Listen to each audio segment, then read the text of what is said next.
La loi de l'esprit de vie qui est en Jésus-Christ m'a affranchi de la loi du péché et de la mort. Si par l'esprit vous mortifiez les œuvres du corps, vous vivrez. Romains 8, 2, 13.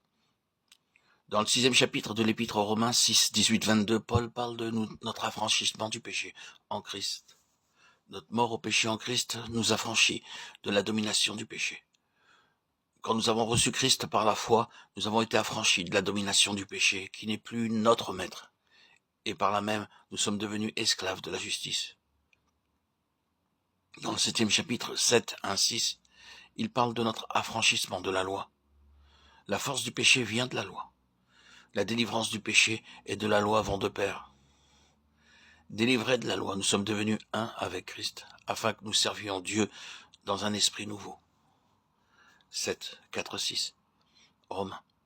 Dans ces deux chapitres, Paul présente l'affranchissement du péché et de la loi comme une réalité objective, comme une vie qui nous est offerte en Christ et que nous devons recevoir et conserver par la foi.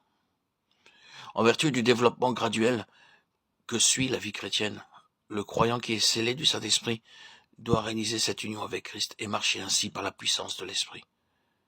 Mais quant à l'expérience individuelle, presque tous les croyants doivent reconnaître que même après avoir saisi ce que Paul nous enseigne ici, leur vie n'est pas encore ce qu'ils voudraient.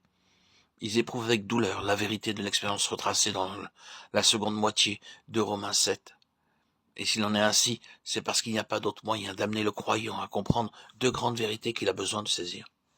D'abord, l'entière incapacité de la volonté humaine à produire et pratiquer la justice divine, à observer la loi de Dieu qui lui enjoint de l'obéissance, et ensuite l'absolue nécessité de recevoir en lui le Saint-Esprit, seule force capable de faire marcher l'enfant de Dieu. C'est cette dernière vérité que nous enseigne la première moitié de Romains 8. La vie chrétienne,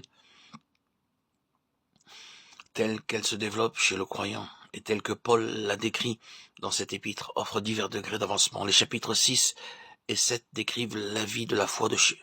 Le chapitre 8 mentionne pour la première fois le Saint-Esprit et nous enseigne que c'est seulement quand il entre en nous, quand nous le recevons pour qu'il nous vivifie et nous fasse marcher, que nous pouvons jouir pleinement des richesses de grâce qui sont à nous en Christ.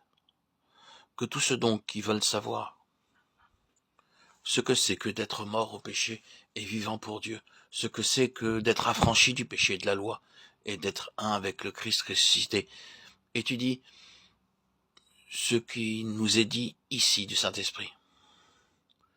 C'est lui qui nous fait éprouver la réalité de notre union avec Christ. C'est lui qui nous fait vivre de la vie de Christ, en effet et en vérité.